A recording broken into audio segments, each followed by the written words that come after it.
100 দিনের কর্মসূচি হাতে নিয়ে লক্ষ্য ঠিক করেছে স্বাস্থ্য মন্ত্রণালয়। বিকেলে মন্ত্রণালয়ের সভাকক্ষে স্বাস্থ্য সচিব জানান, বৈষম্য বিরোধী ছাত্র আন্দোলনে আহতদের চিকিৎসায় সর্বোচ্চ গুরুত্ব দেওয়া হবে। বন্যার্তদের চিকিৎসায়ও স্বাস্থ্য মন্ত্রণালয় ব্যয়ভার বহন করবে বলে জানান স্বাস্থ্য সচিব। একটি ফান্ড গঠন করে চিকিৎসা সহায়তায় দেয়া হবে।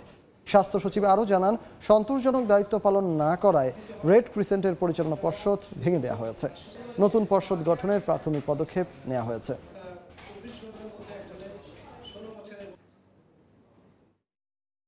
সরকারি কর্মচারীরা কোনো কাজ করে না, সেই দিন চলে গেছে 5ই আগস্ট থেকে।